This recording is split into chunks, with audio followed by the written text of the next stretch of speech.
and blood.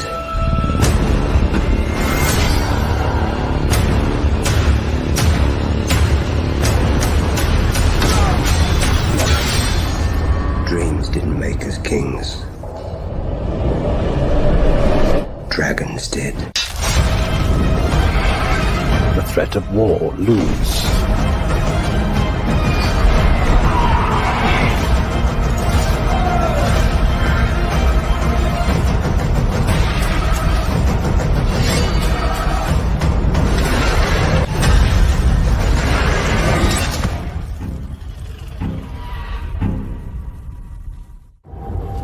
There is no war so hateful as a war between kin.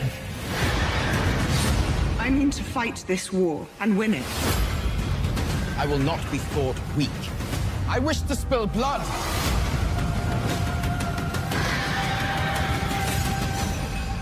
And no war so bloody as a war between dragons. It's never been attempted before. To claim a dragon, you must also be prepared to die. If Daemon prevails in the Riverlands, I no longer have the numbers to challenge him. My uncle is a challenge I welcome, if he dares face me. You have the arrogance of youth. Dignities of your childhood not yet sufficiently been avenged. You will still never match the strength of the Green Armies. We need Daemon. It is my fault that you have forgotten to fear me.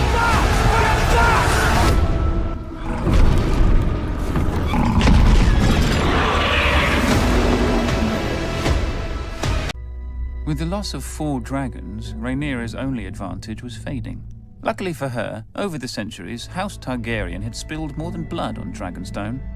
She promised gold and title to any of the Targaryen bastards who could tame the 6 unclaimed dragons on the island. These bastards were called the Dragon Seeds, though most were called Supper. And perhaps the dragons were eventually sated, or bored, but 4 of them accepted riders and were enlisted in Rhaenyra's cause.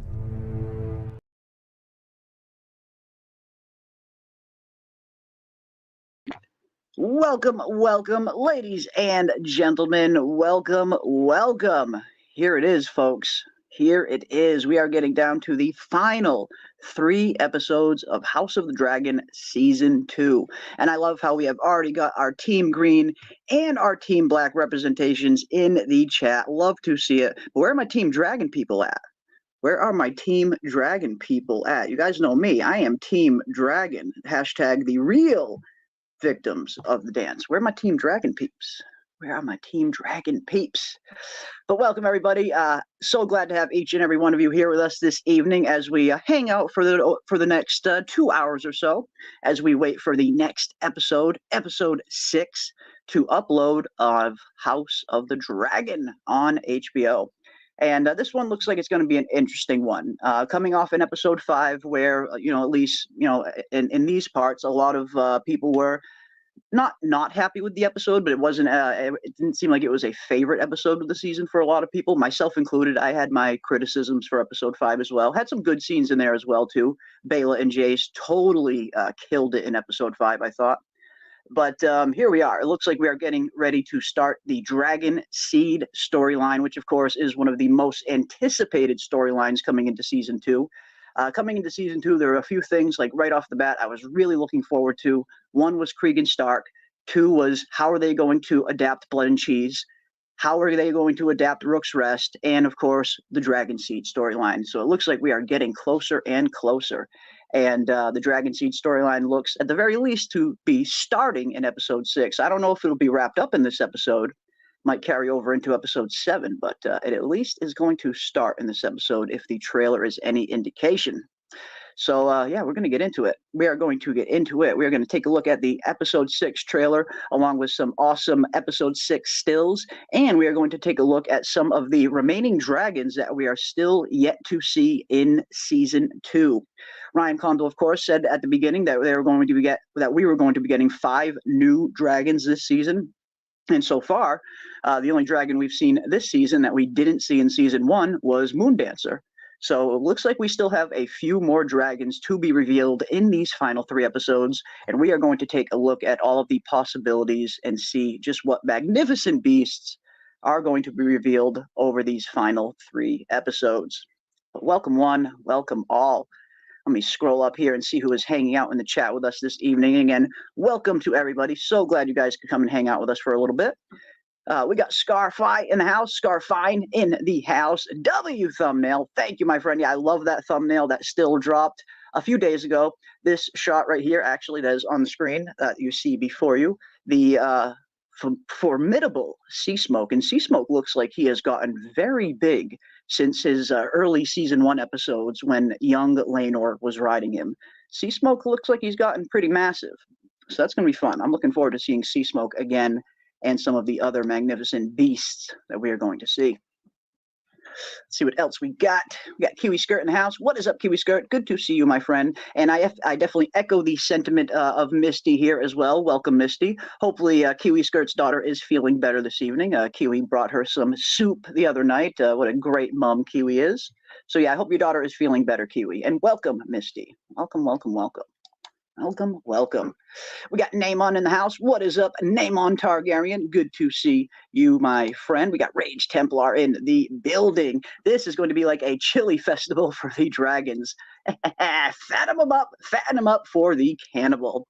Yes, fatten them up for the cannibal indeed. I really hope we get a cannibal appearance. If not in season 2, hopefully in season 3. I'm not really expecting him to see him in season 2. At least I really want to.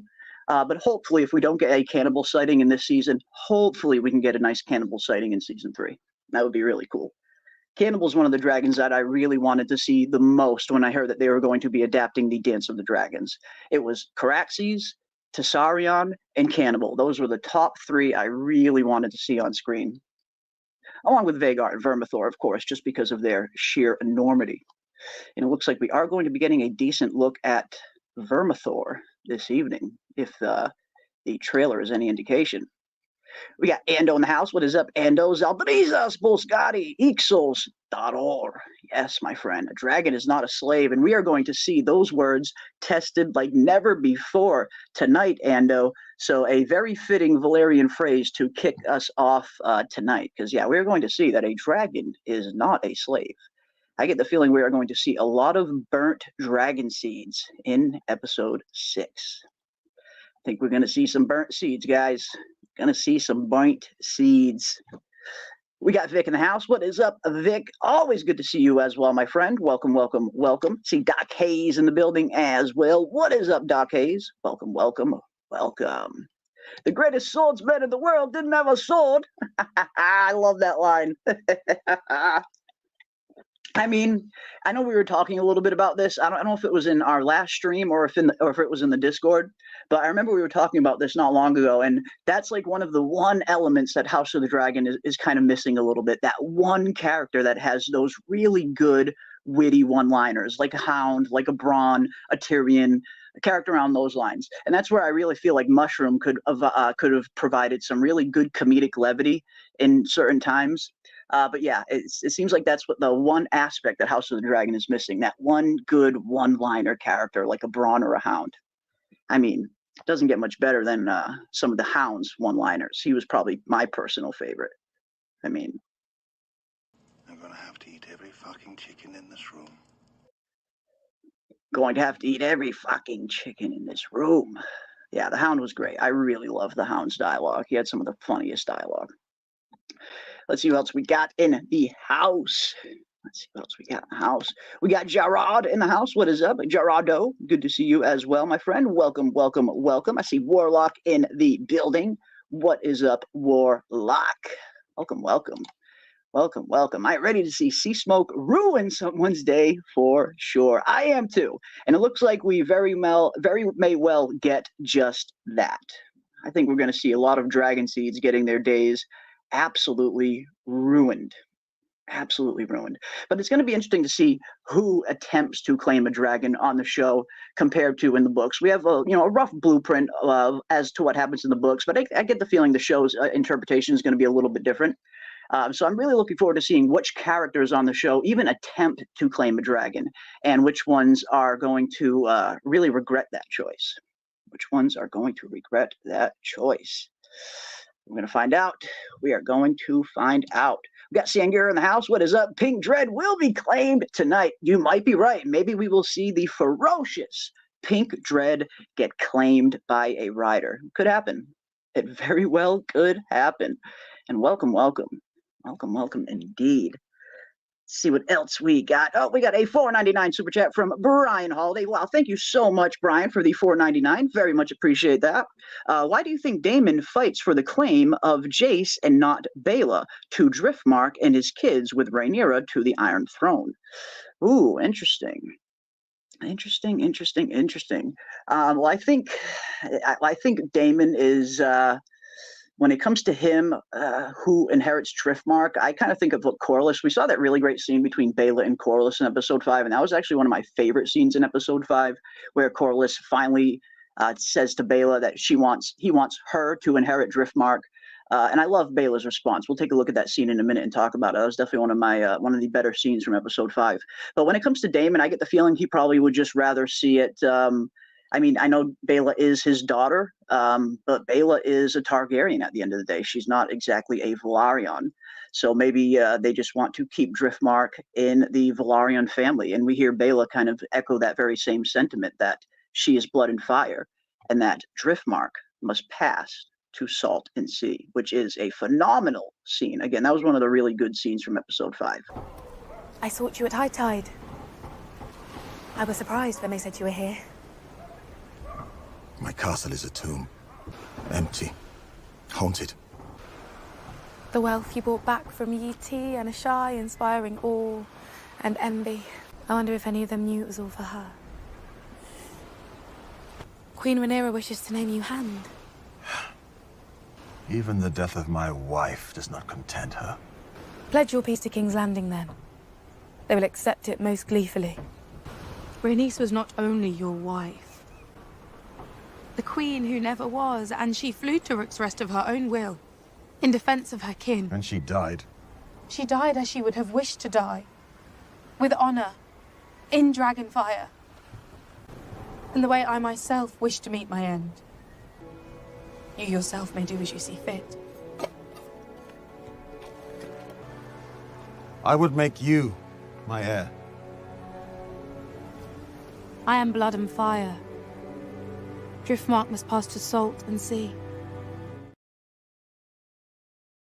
Driftmark must pass to Salt and Sea. Love that freaking line. That was such a great line by Baela. And on top of it, if Daemon were to push for Driftmark to go to Baela instead of Rhaenyra's children, it could strengthen the claim of Rhaenyra's children being illegitimate as well. That was one of the big claims around Rhaenyra's children not inheriting Driftmark when Vaemond Velaryon stepped up and tried to take it from Lucerys. The whole basis of his claim was that Rhaenyra's children were not legitimate. So if Daemon were to advocate for Driftmark to go to Baela over someone like Joffrey now, it could potentially add some credence to the Rhaenyra's children not being legitimate as well. So maybe that's another reason behind it. But thank you so much for the $4.99, and thank you so much for the question, my friend. Very much appreciate it. Very much appreciate it. We got another $5 from River Mist Faye. Welcome, River Mist Faye. Thank you so much for the $5. Think Daemon singing to the dragons last season will come back into play at all. Less than 2 hours now. Yes! We are less than 2 hours away. And it very well could. I mean, we did see that really phenomenal scene of Daemon at the end of season 1 going down there and singing in High Valyrian to the magnificent Vermithor. And I actually have some really good concept art for that scene. Before they were even filming that scene, they had some concept art drawn up. And look at this. Doesn't this just look so freaking awesome? This is some of my favorite piece of concept art for House of the Dragon. Just look at how freaking awesome Vermithor looks. He's got a little bit of that old look like Vhagar, but I mean, he's still got that I don't know. I love the way that they designed the dragon Vermithor, and I cannot wait to get a proper shot of this dragon out there, like in the light, in the daytime, not in this dark cave. So I cannot wait to see what Vermithor is going to be doing in this episode. I get the feeling he probably will make an appearance. It looks like that scene that we have seen in the trailer of Rhaenyra approaching Vermithor and then her kind of turning around, standing in front of the dragon. I get the feeling that scene is probably going to be in this episode. So yeah, who knows? Maybe the singing will come into play, and who knows? Maybe we'll even see Rhaenyra do something similar by singing to Vermithor in order to calm the dragon down, because that was basically a form of trying to calm the dragons down and get the dragon familiar to you. Daemon singing in High Valyrian to the dragon, that is a form of trying to, create a bond with the dragon and calm the dragon down a little bit, pretty much. So who knows? Maybe we'll see something similar in tonight's episode or maybe next week's. But thank you so much for the $5, and thank you for the question. Thank you, thank you, thank you. But yeah, Vermithor is coming, guys. The Bronze Fury is coming. We got Crazy Description in the house. What is up, Crazy? I see the Rogue Prince hanging out as well. What is up, Rogue Prince? I see Ricky ATD. What is up, Ricky? Good to see you as well. See Incognito in the house. Hey, my sweet summer children. Yes, my sweet summer children. Welcome, welcome, welcome. Welcome, welcome, welcome. See, Infinity is in the house as well. Welcome, welcome, welcome, Infinity. Good to see you, my friend. Welcome, welcome, welcome. And welcome, everybody. If I did miss anybody, I am terribly sorry. I try to catch everybody, or certainly as much as I can. But there's been so many of you piling in here. It's been very, very awesome. I try to catch everybody, though. We got Caitlin in the house. What is up, Caitlin? Good to see you as well. I see BB hanging out. What is up, BB? Thanks for playing the lore video. Yeah, I figured it was fitting, considering the episode that we are about to see and considering where the storyline is about to go. I figured the little Dragon Seed clip was a fitting clip to play. And we'll play it again in a little bit now that there's a little bit more people here in the chat after I am done greeting you fine folk. We'll play it again, and we will discuss a little bit of the Dragon Seed storyline. And I am dying to know some of your predictions in the chat. How do you guys think the Dragon Seed storyline is going to go? What new dragons do you guys think we are going to see? I definitely want to know what you guys think. Definitely want to know what you guys think. We got Rockers in the house. What is up, Rockers? Good to see you as well. We got Callow C in the house. What is up? Good to see you as well. We got Brody. What is up, Brody? It hurt watching Sunfire get done dirty. It did. Especially considering how, Sunfire is one of the more popular dragons. Like, even before the show started, Sunfire, there's all this hype around Sunfire in the book as, being referred to the most beautiful of all the Targaryen dragons. So I feel like that was one of the most anticipated dragons that a lot of people really wanted to see on the show. And as soon as we get a proper look at Sunfire, in that very same episode, Sunfire gets absolutely wrecked. So yeah, it was a long time coming trying to see Sunfire, and the poor thing got just absolutely demolished in that very same episode. But Sunfire will make a recovery, and we'll be back. Sunfire will make a recovery and be back. I don't think Sunfire is dead. I think we will see Sunfire again. We got Star in the house. What is up, Star? Good to see you as well, my friend. Welcome, welcome, welcome. And again, welcome one, welcome all. I see Divine Chakra down there as well, my pal. What is up? Good to see you as well. See my pal Snuggy Jr. is in the house as well. Welcome, welcome. And that is great news to hear, Kiwi Skirt. That is thanks all. She's fine, just a cold. That is good news. And hopefully she is on the mend. Good stuff. Got King Scotto in the house. What is up, King Scotto? Good to see you, my friend. Looks like the same breed of dragon. Yeah, if you're referring to like Vermithor and Vhagar, very similar. And I almost wonder if they designed Vermithor to look like it could have come from Vhagar. Because, yeah, they do look, just based on some of the concept arts and some of the little bit that we've seen of Vermithor in the show. I know it's been very dark down in those caves, the one shot we did get of Vermithor. But it does look like to be a similar design to Vhagar for sure. Looks like it's a similar design. What the fuck, salami? That one gets me every single time. Like, I swear, something about the Hound's lines, they always get me. They always get me. What the fuck, salami? Good stuff. Good stuff. But yeah, tonight we are diving into episode 6. And again, it looks like the Dragon Seed storyline is going to be coming around. So I guess I want to ask everybody in the chat this question. We have seen so far, Moon Dancer has been a new dragon that we have seen so far in season 2. Here we got some good art of the beautiful Moon Dancer from the Rise of the Dragon book. But what other dragons are we going to see this evening? Could we potentially be seeing some wild dragons? Could we see Sheep Stealer potentially make an appearance? Are we going to see Silverwing tonight? Are we going to see Vermithor tonight? definitely let me know down in the comment sections, what dragons do you think we will see try to get claimed in episode 6? Will we see people going for Vermithor? Will we see people going for Sea Smoke? Will we see people going for Sheep Stealer? What dragons do you guys think we are going to see in tonight's episode? That is what I would like to know. And as we do that, we will take a look at some of these awesome dragons that could be some of the potential possibilities. Dragar Targaryen says Sheep Stealer, and I really want to see Sheep Stealer, not only because Sheep Stealer is an awesome dragon, but there's been all of these rumors surrounding Sheep Stealer and Nettles and Rhaena's character. So I guess if nothing else, if we do see someone definitively claim Sheep Stealer, I suppose it will give us an answer as to whether or not these Nettles rumors were true or not. So yeah, I really want to see Sheep Stealer as well. Sheep Stealer is awesome. Sheep Stealer is absolutely awesome. For sure. This show is amazing amazing me with the acting, peeps, sets, the whole package. And they really do go all out when it comes to House of the Dragon. You can tell why the show has the budget that it has, and all of that money seems to be put to very good use in terms of really good CGI, incredible sets, all of it, props. They really go above and beyond. Like, it really does look like you're stepping into the world of Westeros. I can only imagine what it must be like to work on a show like this as an actor, when you see that they're building not just sets on sound stages, but they're actually building entire castles. They did a episode of The House That Dragons Built, which is the kind of little documentary series that they have been doing that goes along with each episode. And for the first episode, that documentary series, they really go in and show you just what exactly they built in terms of the Red Keep. They went and built an entire freaking castle for the filming of season 2. That way they could have these really great looking 360-degree angle shots where they're not just, when you're filming on a soundstage, you're limited to how many angles you can present a certain shot at because you have to shoot the soundstage.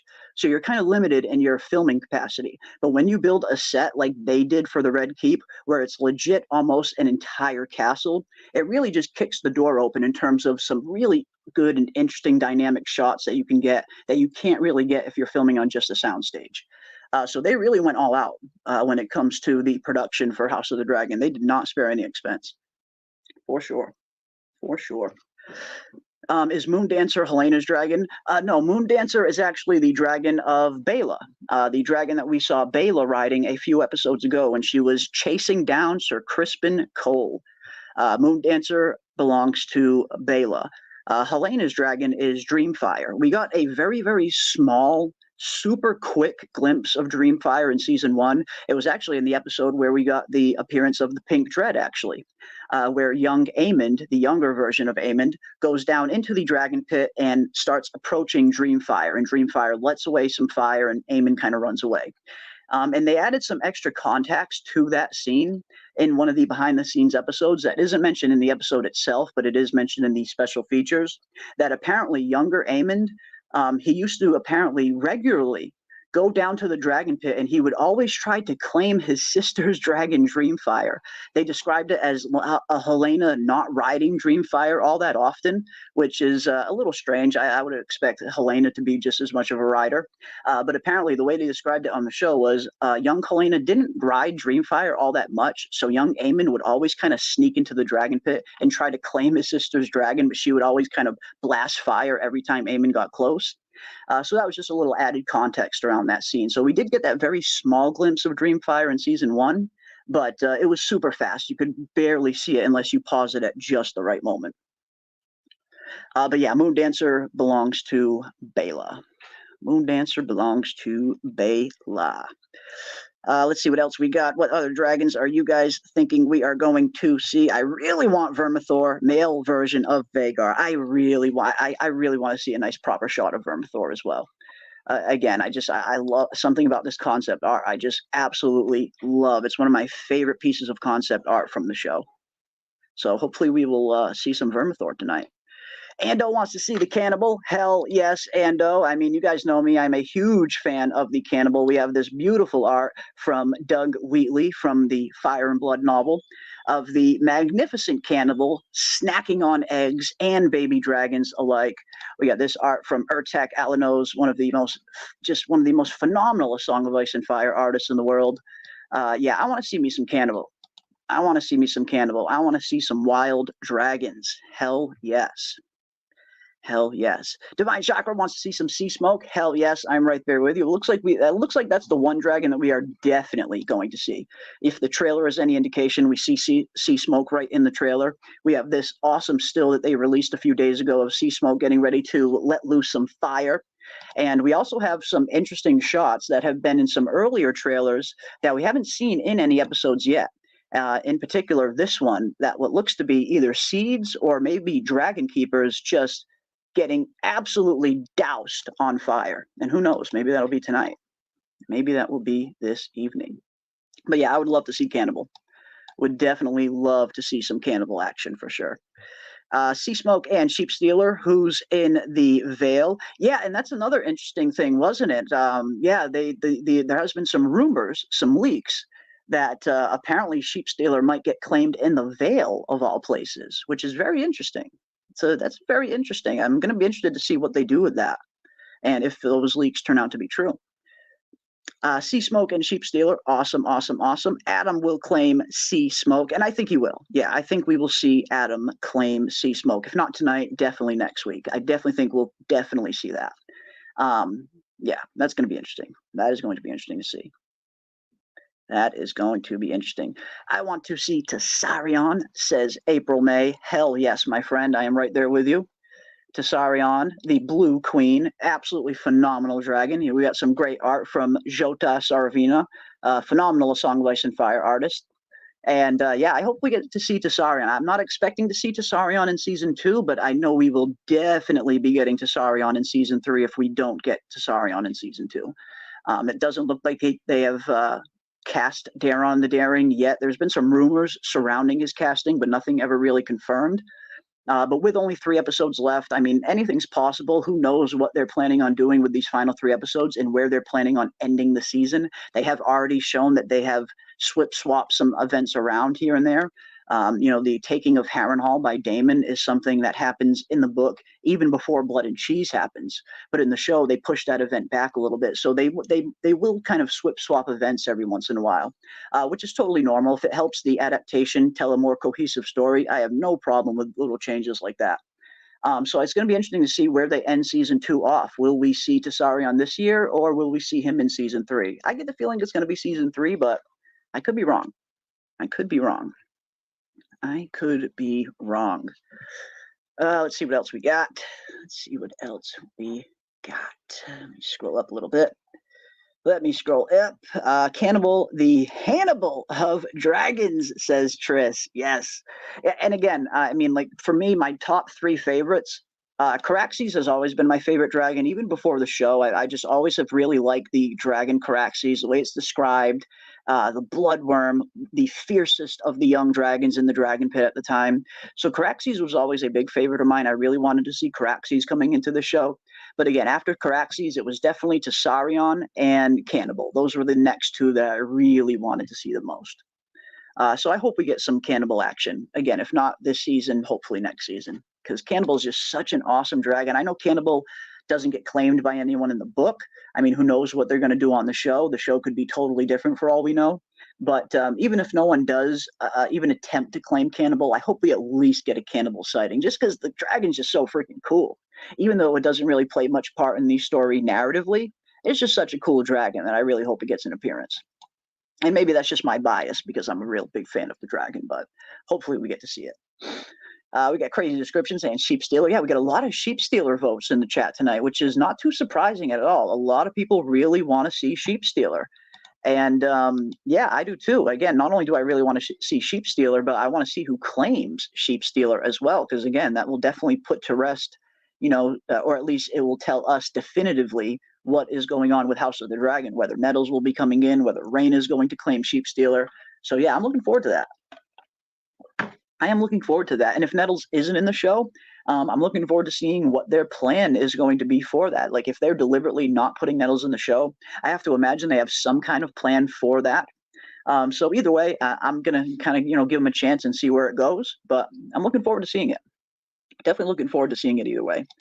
Any dragon time is great, said Misty. Yes, my friend, I am right there with you. I mean, that's why I'm Team Dragon at the end of the day. Nothing against Team Black or Team Green. I think both teams have interesting claims. But for me, yeah, I've always been a Team Dragon fan. I feel like Team Dragon are the real victims of the Dance of the Dragons, along with the small folk, of course. Along with the small folk. I want to see Dreamfire and Tessarion. Awesome, awesome, awesome. One dragon I haven't seen a lot of votes for, and one dragon that I really want to see myself at least, is Silverwing. We got a nice mention of Silverwing in episode 1 of House of the Dragon, when Cregan is talking to Jace and telling him about the story of Queen Alysanne visiting the wall and her dragon Silverwing refusing to cross it. Which was a very interesting scene. That was a really good one. My gaze is forever torn between north and south. In winter, my duty to the wall is even more dire than the one I owe to King's Landing. I need my men here. Whilst your men guard against wildlings and weather, the High Tower's plan to usurp the throne. My father brought King Jaehaerys and Queen Alysanne to see the wall. His grace stood at this very outlook and watched as their dragons, the greatest power in the world, refused to cross it. Do you think my ancestors built a 700-foot wall of ice to keep out snow and savages? What does it keep out? Death. Oof, what does it keep out? Death. Yes, and I am sorry, that is right. You're right. You did vote Silverwing. I am totally sorry for that. You are absolutely right. And yeah, I mean, Silverwing, again, it's just one of the dragons that I really wanted to see. Silverwing and Vermithor have such an interesting kind of connection in the books. Since those dragons kind of came up together and they were so close for their, for most of their lives, especially considering who their riders were. Their riders were a married couple in King Jaehaerys and Queen Alysanne. We saw that form a very interesting attachment between Silverwing and Vermithor as well. Not only were they a married couple that were very much in love with each other, but it seemed like that aspect of their relationship rubbed off on their dragons as well. So much where, everyone thought, or everyone even refers to Vermithor and Silverwing as a mated pair. And even later on, the dragons are kind of found coiling around each other a lot. So that was always a very interesting aspect. We could literally see the qualities, the attributes of the riders, kind of the dragons adopting the attributes of the riders. So yeah, Silverwing's always been one I really wanted to see, just because there was some really good lore behind it. Some really good lore behind Silverwing, for sure. For sure. We got Leo V for $5. Thank you so much, Leo V, for the $5. Can you break down the Targaryens and Velaryons? Are they the only two that can ride dragons? Were Targaryens first to do it and Velaryons later followed? And that's one thing. I mean, a lot of people think that you need Targaryen blood specifically to ride a dragon, and I'm not 100% sure that's exactly the case. I do think it's more specific that you need Valyrian blood, and we do know that the Targaryens and the Velaryons both have Valyrian blood. Now, the Targaryens were definitely dragon riders before the Velaryons, at least here in Westeros. As far as we know about the Velaryons, they were always a seafaring Valyrian family. Their strength was always in their ships and in their fleets. It doesn't seem like they were ever dragon riders, even in Old Valyria. So it seems like the dragon riding gene, or the dragon riding whatever, was introduced into their line once they started marrying into the Targaryens. And that's what leads a lot of people to think that you need specifically Targaryen blood to ride a dragon. And that very well could be the case, but I get the feeling it's more Valyrian blood you need at the end of the day. Because when we look at Old Valyria, there were dozens of dragon riding families. And not all of them were Targaryens. There were tons of different families in Valyria that weren't Targaryens that were able to ride dragons. So I'm not sure if it's Targaryen blood you need specifically, or if it's just Valyrian blood you need specifically. And I think some families' bloodlines are stronger than others. In terms of the dragon riding families, they seem to be the bloodlines that are the most pure Valyrian, whereas maybe a bloodline like the Valyrians, the Velaryons, and the Celtigars are maybe a little bit more diluted, maybe. But that's pretty much the difference between the two. The Targaryens were always a dragon riding family, even in Old Valyria, and the Velaryons were always a seafaring family. But once the Velaryons started marrying into the Targaryen line, specifically from Rhaenys, the Velaryons started being able to claim dragons, like Laenor and Laena. So yeah, that is pretty much their history. But thank you so much for the $5, Leo V. Thank you, thank you, thank you. And yeah, that's always been a question I've wondered myself. Do you specifically need Targaryen blood, or is it just Valyrian blood generally? It's one of the things that George has never really specifically answered. There's a lot of really good fan theories around the subject, but yeah, we don't really know anything definitively, other than it seems like you do need Valyrian blood of some kind. But that's what makes Nettle such an interesting character as well, because Nettle's in the book, at least her appearance, it doesn't seem like she has any kind of Valyrian heritage, or at least it doesn't present that way by her appearance. Maybe she has some kind of Valyrian blood somewhere along the line. We have no idea who Nettle's parents were, really. But that's what makes Nettles one of the more interesting characters, because here she comes out and seemingly looks like just a regular low-born commoner, yet she manages to claim a dragon. So what exactly is it? Is it the blood that one needs? Is it the bond that needs to be established regardless of the blood? Because we do see Nettles develop a very interesting bond with Sheepstealer in terms of bringing the dragon sheeps every morning. So much to the point where the dragons started to expect their presence every morning. So Nettles has always been an interesting one in terms of, do you need Valyrian blood to claim a dragon? It's possible she could have Valyrian blood somewhere, but she definitely on the surface presents like a regular lowborn commoner. So I'm not sure. I am not sure. But again, thank you so much for the 5. Thank you for the 5. Let's see what else we got.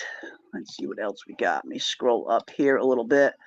Take a look at some of these other beasts. Let's see. We talked about Silverwing, Cannibal, Sheepstealer, Sea Smoke, Tessarion. Here we go. We got some other possibilities. Now, these are a couple other possibilities that we could maybe see, one of which being Stormcloud.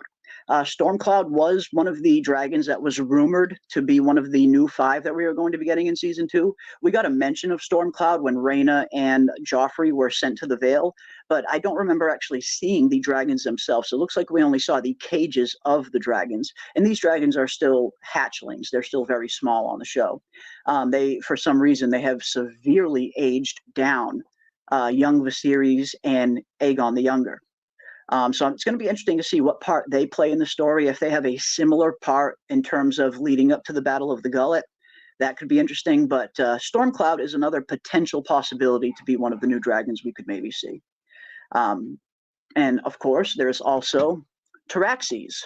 Tyraxes, the dragon of young Joffrey Velaryon, Rhaenyra's youngest son with Laenor, or Harwin Strong, if you will. And Tyraxes was another one that was rumored to be seen in Season 2. Tyraxes is another small hatchling dragon that is with Joffrey and Rhaena in the Vale currently. So who knows? Maybe Tyraxes will be one of the new 5 that we see as well. But not sure.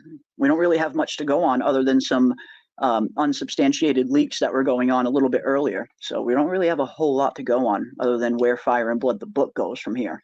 So I'm looking forward to seeing it. I'm looking forward to seeing what the other new dragons are going to be. We got a good few possibilities in terms of Sheepstealer, Silverwing, Tyraxes, Stormcloud, Tessarion, although I do think they're going to save Tessarion for Season 3. We got Grey Ghost as well, another one of the wild dragons. Grey Ghost is a very elusive dragon. It's described as very elusive and kind of purposely avoids the working of men. Something about Grey Ghost, the dragon just doesn't go around people too often. So when the Dragon Seed storyline came around, people attempted to look for Grey Ghost, but nobody could find the dragon because the dragon was always kind of hidden. It very much avoided people. So Grey Ghost could be another possibility. Grey Ghost does have a small, very, very small part to play in the story a little bit later on when Grey Ghost actually gets into a dragon fight with another dragon. So yeah, maybe Grey Ghost could potentially be another one of the wild dragons. I guess we'll have to wait and see. I guess we shall have to wait and see. But of course, we do have the Dragon Seed storyline coming in episode 6, or at least starting in episode 6. So this could potentially be a little taste of what we might have to look forward to. With the loss of 4 dragons, Rhaenyra's only advantage was fading. Luckily for her, over the centuries, House Targaryen had spilled more than blood on Dragonstone. She promised gold and title to any of the Targaryen bastards who could tame the 6 unclaimed dragons on the island. These bastards were called the Dragon Seeds, though most were called Supper. And perhaps the dragons were eventually sated, or bored, but 4 of them accepted riders and were enlisted in Rhaenyra's cause. There we go. There it is, the final 3 wild dragons. And yeah, who knows, maybe Grey Ghost will be one of the new 5 that we actually see. It's going to be interesting. It's going to be interesting. Again, Ryan said 5 new dragons when the season started. We've seen Moon Dancer so far, which was a new dragon. So it'll be interesting to see what the other new dragons are. But yeah, the Dragon Seed storyline looks like it is going to, at the very least, be starting in episode 6 based off the trailer.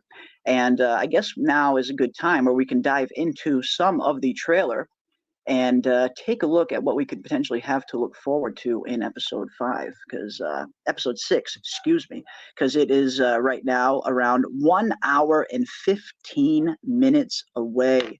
1 hour and 15 minutes away. So here we go. Let's play the episode 6 trailer, and then we will dive into it. And I want to get everybody's opinion in the chat. What do you guys see in the episode 6 trailer that sticks out to you, and what are you guys looking forward to seeing? Here we go. Episode 6 trailer. It's never been attempted before. To claim a dragon, you must also be prepared to die. If Daemon prevails in the Riverlands, I no longer have the numbers to challenge him. My uncle is a challenge I welcome, if he dares face me. You have the arrogance of youth, dignities of your childhood not yet sufficiently been avenged. We will still never match the strength of the Green Armies. We need Daemon. It is my fault that you have forgotten to fear me.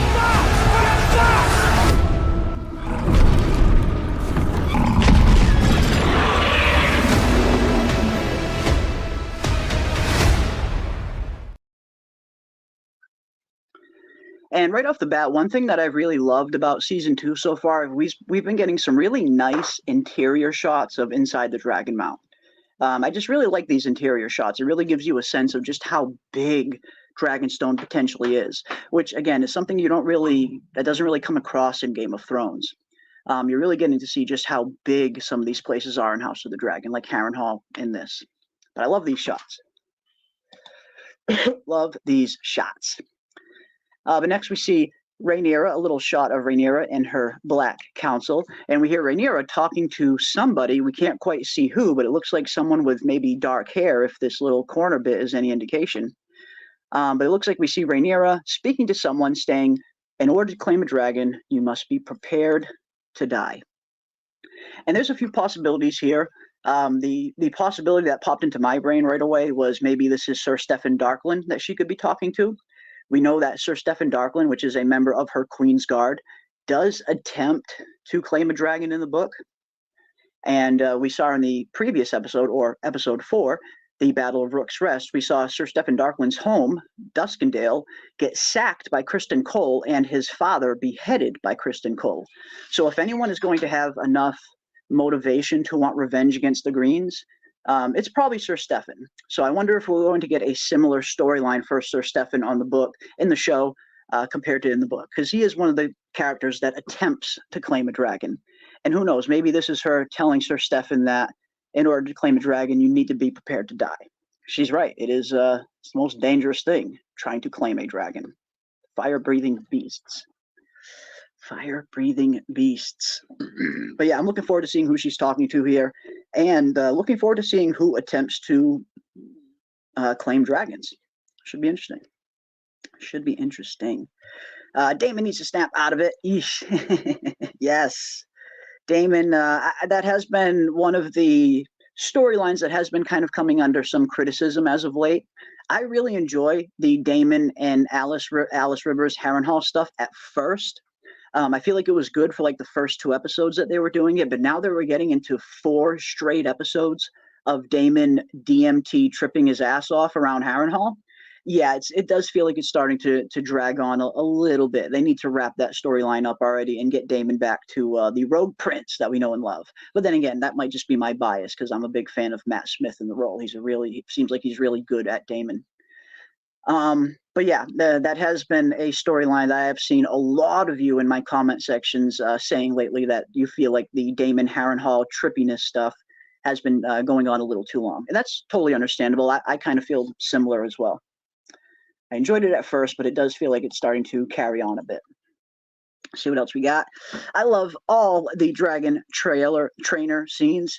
Yeah, I love seeing the dragon keepers. I feel like that's a really great aspect that they added to the show. And Ryan Condal talks a little bit about the dragon keepers in season 1 in terms of them having like their whole kind of mythology and way of life in and of themselves. There's dragon keepers that focus on training the dragons. There's dragon keepers that focus on feeding the dragons. There's dragon keepers that focus on building saddles and stuff. So the dragon keepers have a whole kind of culture in and of themselves. And I hope that gets explored a little bit more as the series goes on. I'd love to, learn even a little bit more about some of these dragon keepers, how the order came to be, how does one get into becoming a dragon keeper? Is it something you have to volunteer for? I would love to see them dive into a little bit more about the dragon keepers because they are a pretty fascinating aspect of the show. So yeah, I like seeing the dragon trainers. Dragon keepers are pretty cool. I want Sheep Stealer, says Hannibal Lecter. Yes, I want to see some Sheep Stealer as well. I hope we get to see some nice Sheep Stealer. That would be really cool. That would be cool. Next in the trailer, we see this shot, and of course, it's another shot of Rhaenyra and Jace down in the Dragon Mount. And judging by the Dragon Keepers out here with their sticks that they usually use to corral and herd some of the dragons in a certain direction, it looks like they are getting ready to get a dragon into place. Either Rhaenyra's dragon or potentially a dragon for a dragon seed to attempt to claim. And this, I have a feeling, could potentially be connected to that same shot that we were looking at a little earlier. We see all the dragon keepers up there, and we did get this shot that was in a previous trailer. And it shows what looks to be a bunch of potentially dragon keeper characters just littered on fire. So I get the feeling if nothing else, I hope the dragon keeper job comes with some heavy, substantial hazard pay, if nothing else. Because this looks like a dangerous job. And even in season 1 and in season 2, every time they show the dragon keepers, they have a few lines of dialogue here and there, not too much. But every time we see the dragon keepers, all of them seem to have burns on them or claw marks. So it seems like all of them really get messed up at one point or another handling these dragons. So if nothing else, hopefully the dragon keepers have hazard pay. I feel like they've earned it. Give these dragon keepers hazard pay, I say. Let's see what else we got. Thought Rhaenyra wouldn't show much fear. I was hoping she would have more Daemon fearless approach. And yeah, I guess it's going to be very interesting to see in terms of, we do see Rhaenyra in one of the trailers seemingly approaching Vermithor in a similar manner that Daemon did. So I'm looking forward to seeing how that scene goes in particular. But yeah, we do hear Rhaenyra saying in this scene, it is the mistake that you have made is that you have forgotten to fear me. And I get the feeling she's probably talking to Lord Celtigar in that scene, maybe, but we'll get to that one too. Want to see Linda and Diana collaborate? Yes, Misty, that is right. We did see that get set up earlier as well, where we have seen Rhaenyra's most trusted handmaiden get snuck into King's Landing, and she goes directly to the home of Deanna, which of course was the servant girl that Aegon abused in season 1 and the one that Alicent gave the moon tea to. So it was interesting to see that character make an appearance. I for one, probably wasn't expecting to see that character ever again. So it's interesting that they brought that character back and that it seems like Delinda and Diana are going to be doing some kind of plotting, hopefully. Maybe setting up some propaganda within the city. But it looks like they are going to be doing something. I'm looking forward to seeing what they're going to do. That should be interesting. Let's see what else we got. I want to see Diana have a baby with silver hair. Ooh, says April May. Yes. And that's another interesting thing. I mean, a lot of people were pointing out that they thought Diana looked to be pregnant. I haven't gone back and actually watched the scene and really slowed it down and looked for myself, so I can't really speak to it. But I did see a lot of people mentioning that they thought Diana might be pregnant. And we did see her drink the moon tea in season 1, and that seems to be one of those things that is, like the morning after pill of some sorts. The Westerosi morning after pill is what that tea seems to be. But maybe it didn't work. Who knows? Maybe it's not a guaranteed thing. Maybe she is still pregnant. Maybe she is carrying one of Aegon's children. That could be interesting. That could be very interesting. Let's see what else we got.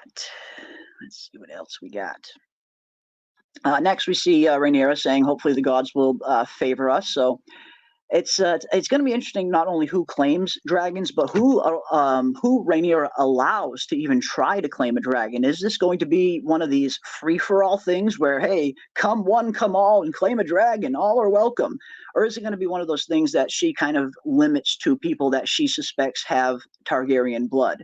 I'm just really looking forward to seeing how they're going to handle this entire thing. We have obviously we have the blueprint of how it happens in the books, but the way it's described in the book, it's kind of they kind of just describe the events happening, not a whole lot of finer details, which we probably will get on the show. So I'm looking forward to seeing how the whole thing even comes about and how they start to even get their recruits to claim dragons.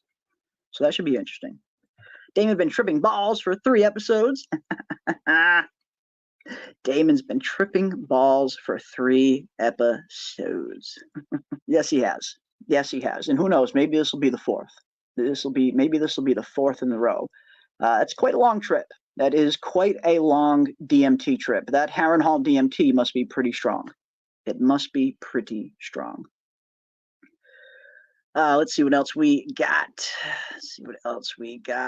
Scrolling over. Next, of course, we see an interesting shot of Daemon and Alice Rivers, seemingly in front of the Harrenhal heart tree, because we do have these stills that were also dropped, and 2 of the stills, it looks like we have Daemon and Alice Rivers in the Godswood, or at least near the heart tree at Harrenhal. And I love this shot, and especially seeing Alice Rivers with the owl in particular, especially after that line we got from Alice Rivers stating that she's not a human, she's an owl trapped in human form. So here we have Alice with her trusty owl, and it looks like she's speaking to Daemon here near the Harrenhal heart tree. And it's going to be interesting to see what's going on here. We did get another shot earlier in the season of one of these trailers, a shot that we haven't seen in any of the episodes yet. This shot in particular, the shot of Daemon seemingly bringing his sword down and either maybe beheading someone with the Harrenhal heart tree directly behind him. And after the events of episode 5, and in particular the events that Willem Blackwood perpetrated, I wouldn't be too surprised if this is Daemon maybe executing Sir Willem in order to please the Riverlords. We saw at the episode 5, all of the powerful houses in the Riverlands have kind of revolted against Daemon because of what the Blackwoods did to the Brackens. And Daemon specifically told Sir Willem that the crown cannot be seen doing such things. Yet, frickin' Willem anyway rode the Targaryen banner right into Brackenlands anyway. So Sir Willem knew that the crown could not be seen to have anything to do with this, and he flew those banners in there anyway. And as a result, the entire Riverlands are revolting against Daemon. So if Daemon has any hope of winning the Riverlords back to his side, he might have to discipline the Blackwoods. Maybe I'm off, but I wouldn't be too surprised if this could potentially be that. If this is maybe Daemon disciplining the Blackwoods in order to win the support of the rest of the Riverlands, because his alliance with House Blackwood, as fortunate as that is, it pales in comparison to the alliance of all of the other great houses in the Riverlands, like House Darry, House Mouton, House Mallister, which were some of the houses that were represented in that scene in episode 5. So yeah, maybe we will have to see Daemon pass some justice to the Blackwoods for what they did to the Brackens in order to win the rest of the Riverlords to his side. Just a theory. I could be way off, but it's could be interesting to see. Maybe. because at the end of the day, Daemon did tell him the crown cannot be seen to be doing these kind of things. And yet the friggin' guy rode the Targaryen banner into Brackenlands anyway. So he kind of only has himself to blame if that is the case. Kind of only has himself to blame if that is the case. Who knows? I'm a big fan of Matt Smith and love Daemon, says Cheryl Baxter. Yeah, I like Matt Smith in the role. I really enjoy him. I wasn't too sure at first how he was going to be as Daemon. I was a huge fan of Matt Smith as the Doctor. Big Doctor Who fan. I've always loved that show. And Matt Smith has always been one of my favorite Doctors, right up there with probably Tom Baker and David Tennant. So I always really liked Matt Smith as an actor. But seeing him, I don't know, maybe it's just because I was so used to seeing him as the quirky Doctor. I guess I was having a hard time seeing him get into this kind of role, like the badass Daemon, from Doctor Who to badass Daemon. It's definitely a leap. But man, he pulled it off. I got to hand it to the guy. He absolutely pulled off playing Daemon. I was a little bit hesitant at first to see, okay, how's Matt Smith going to handle a role like this? But he nailed it. He absolutely nailed it. And I did see one movie a little bit before House of the Dragon aired that kind of made me think, okay, maybe he will be okay as Daemon. Matt Smith was in a movie called Mystic River, I believe it was called. It was the first movie that Ryan Gosling ever directed. And Matt Smith in that movie played a character named Bully. And he was a very dark, like crazy freaking character, a character that was doing some crazy dark things. So when I saw that role, I thought, okay, maybe Matt Smith can pull off the role of Daemon. And then seeing him in the show, ever since the very first episode, I was sold. I was very much sold. I thought, okay, I am so happy that I was wrong about him. I am so pleased that I was wrong. Now it's at the point where I couldn't really picture anybody but him playing Daemon. Because before he was cast, there were a lot of rumors that were flying around that stated that the actor who played Ragnar Lothbrok on Vikings, Travis Fimmel, apparently he was up for the role of Daemon as well. Apparently it came down to him and Matt Smith. So I was thinking, oh man, I would love to see Travis Fimmel in the role of Daemon Targaryen. After seeing Vikings, after seeing how good Travis Fimmel was in Vikings playing the role of Ragnar, and considering that Ragnar and Daemon do have some kind of similarities in terms of personality, I thought, oh hell yeah, let me see Travis Fimmel as Daemon Targaryen. So I was kind of pulling for him. But then I saw Matt Smith in that first episode and I was instantly convinced. Instantly convinced. I was like, boy, was I wrong. Boy, was I wrong. And I don't mind being wrong. I am happy to admit when I am wrong. Nothing wrong with being wrong. Uh-oh, I see a beep. What is up, Queen Khaleesi? Sorry, I did not see you there. I'm so sorry about that. Welcome, my friend. Welcome. We are diving into I was muted. I'm sorry. What is up? Welcome. What is up? It is good to have you, my friend. We're actually just diving into the season 2, episode 6 trailer, and it looks like we are less than 1 hour away now from episode 6 loading on our screens. So welcome, my friend. Welcome. Well met. Great timing. It's good to have you. It is good to have you. I was asking in the chat earlier, and I guess I'll ask you while you're here now. Now we heard from Ryan Condal at the beginning of the year that we were going to be getting 5 new dragons in season 2. So far, it seems like Moondancer is the only new dragon that we have seen. Every other dragon that we have seen at least made some kind of appearance in season 1. So what dragons are you expecting to see in episode 6? When it comes to the Dragon Seed storyline, what dragons do you think we might see over these final 3 episodes? I'm trying to think of who they showed last season. Well, I think tonight we're probably going to see Sheep Stealer. Oof. Okay. So okay. I'll say that. I don't know. I don't know where they're going to go. Exactly where they're going to go. If we're even going to get a full Dragon Seed storyline this episode or leading into the next, what they're going to do.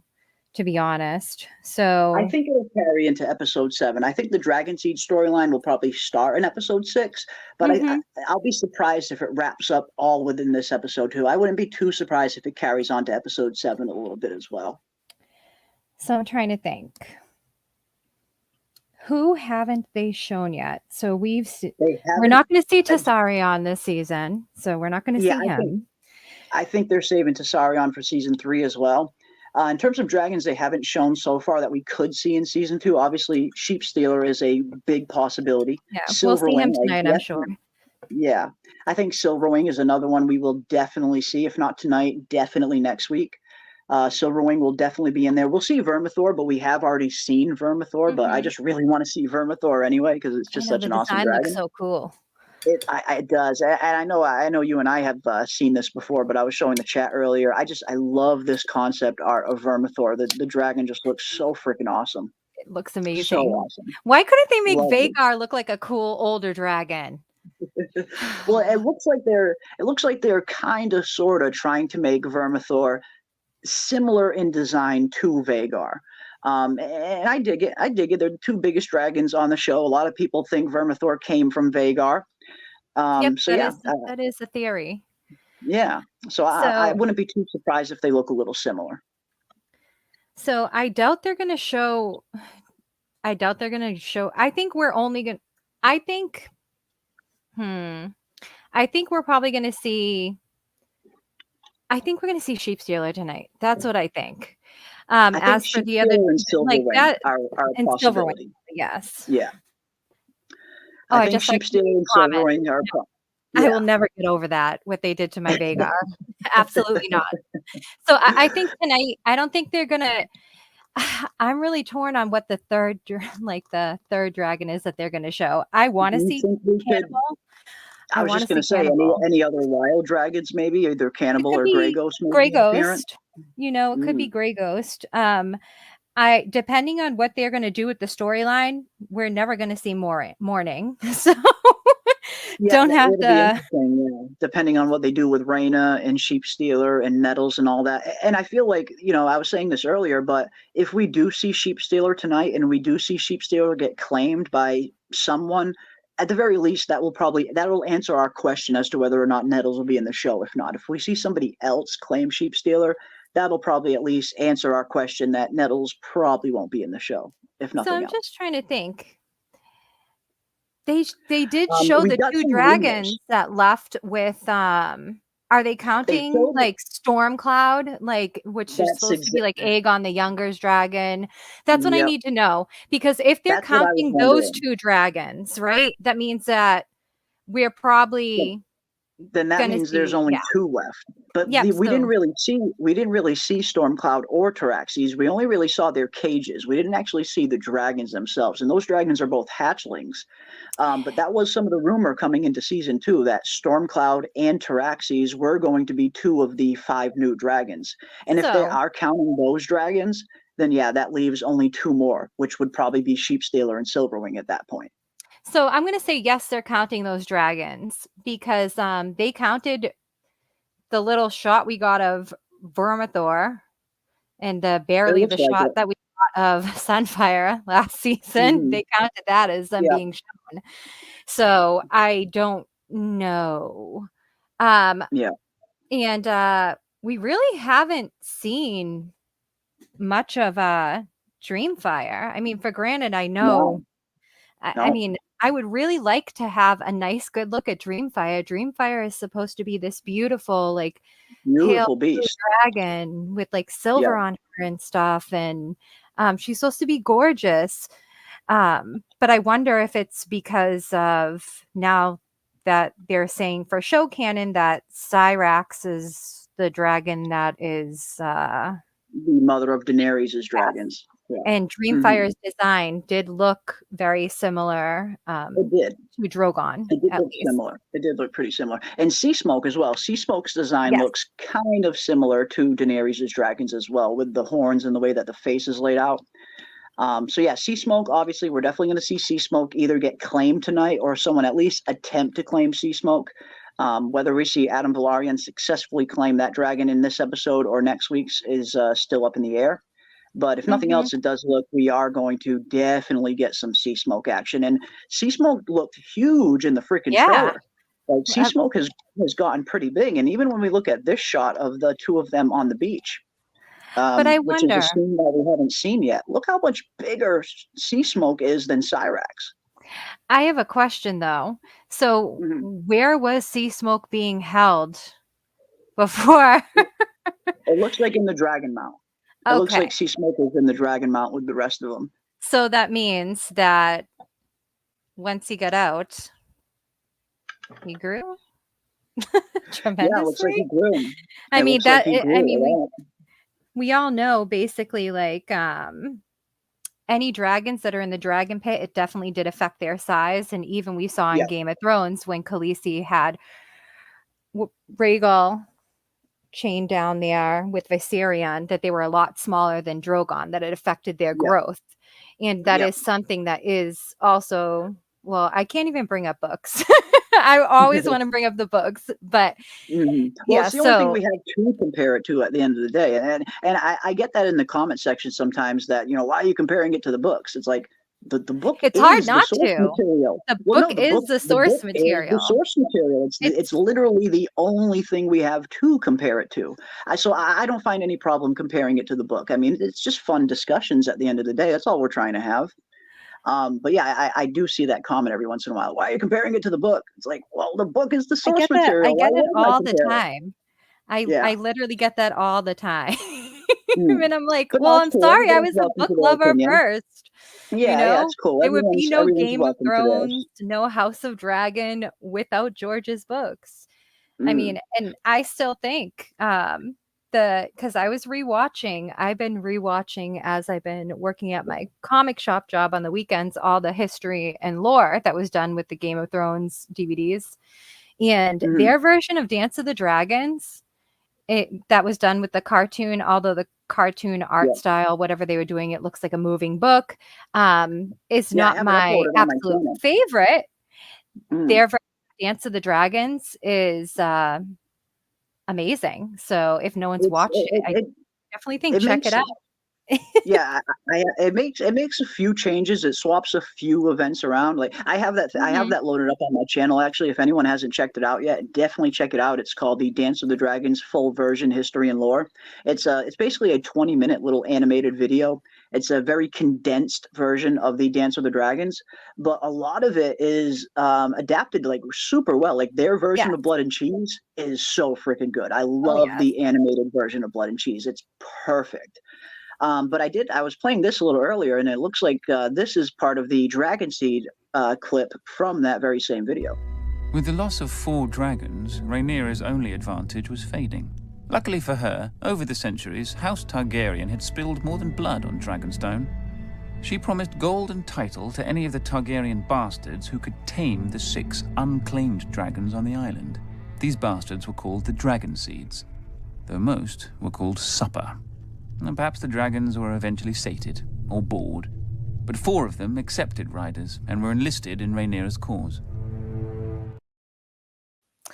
I wish, like, I would listen to audiobooks if they were all narrated the way that they narrated those videos. If you like stuff Absolutely. like that, if you like stuff like that and you're an H.P. Lovecraft fan, there's a channel on YouTube called MS Matthew, and it has so many videos that are just like that. It's entire H.P. Lovecraft stories that are all animated like that. They have the entire At the Mountains of Madness all animated. The entire Call of Cthulhu, so many H.P. Lovecraft stories they have loaded up with very, very similar animations. That's pretty much like watching an animated movie with the audiobook playing behind it. And they're so well produced. I'll send you a link to it after the show so you can Yes, check it out. It's so absolutely. awesome. Yeah, I It just is thought the awesome. actors did such a great job narrating all of those. So was Harry Lloyd there, who was the voice of Viserys. Yes. I just think they did such a phenomenal job, and I loved actually, why can't I think of the actor who played Robert right now? Why can't I think of his name? Mark Addy. Mark Addy. Okay, Mark Addy. His parts where he was narrating the dance When were he talks great. about the battle above Shipbreaker Bay, Yes. his dialogue is so good. It's so good. His voice is great. That entire thing is awesome. Like one of my favorite parts, actually. And I almost want to play it because I have it loaded up, but it would be big spoilers for the Battle Above the God's Eye, so I won't play it just in case anyone hasn't read the book. But that's probably my favorite part of that entire animation. Listening to Oberyn Martell, the Red frickin' Viper, the Prince of Dorne, narrate the Battle Above the God's Eye. So good. Just so fucking good. So good. So good. So good. Yeah, gods, I was strong then, Yeah, right? that's Divine exactly Chakra. that's exactly it. Like Robert was great. Mark Addy was so, I mean, the dude was so good as Robert, wasn't he? And I was he actually was saying this the other day, phenomenal. that when House of the Dragon season 2 ends, maybe we'll go back and revisit some of our favorite Game of Thrones episodes and do some streams on those. In particular, in season 1, like season 1 will always be my Yeah. favorite season. But yeah, maybe we'll revisit some of our favorite Game of Thrones moments after House of the Dragon season 2 ends, if that's something the chat would be interested in. What do you think about this, Kayla? And definitely let me know in the chat. What do you guys think about this as well? I know what I think, but King Cobra asks, Valerion versus Drogon, who wins? I mean, for me, hands down, it's Valerion, and it's not even a contest. Drogon is still a baby dragon. I know they made Drogon much bigger on the show than he is in the book. Like, they really aged Drogon up super fast in the show because they just wanted to have a big dragon on the show. I get it. Understandable. But Drogon is still a baby dragon compared to Balerion. Balerion is probably 10 times the size of Drogon. So yeah, Balerion just demolishes Drogon, in my opinion. What do you think? I mean, my answer is pretty much your answer. Yeah, it's Balerion. So Yeah. it's Balerion. I mean, I think more of a question would be Balerion versus Vhagar later on in life, because Vhagar Yeah. is the only dragon that even can be compared to Balerion's size, but also Vhagar, I believe, has more battle experience. Yeah, I mean, considering all the battles that Vhagar was in, she might. Yeah. Because yeah, and it even is said in the book that Vhagar, once Vhagar, at the time of Vhagar's death, that dragon was said to have grown almost as big as Balerion, almost as big. So probably not too much smaller, based on the size of Balerion's skull that we see in season 1 down in the Red Keep. Yeah, it looks like Vhagar was getting close to Balerion's size. So that would have been a more equal fight, I think. That would be a way more equal fight. Guys, I never said that Vhagar was bigger than Balerion. Just FYI, chat. No, I just said Vhagar was said to be as big as almost. Yeah. And yeah, because Vhagar's big. Vhagar went on to get big. Vhagar lived for a long time. And, Very long. like I said, even in the book, it was described to be almost as big as Balerion. So yeah, I think that would be a little bit more of an even fight, probably. A little bit more even. That's what I would think than Drogon and Balerion, because Drogon's a lot smaller, just a lot younger. Yeah. I don't know if Drogon is as battle tested. Nowhere near. Absolutely not. And that's the thing. Drogon's never fought against another dragon, and maybe will at some point. We did see Drogon fight against other dragons on the show. But when it comes to book Drogon, may very well end up being as big as Balerion one day. Absolutely. Because a lot of people refer to Drogon as Balerion come again. A lot of people think Drogon is Balerion reborn.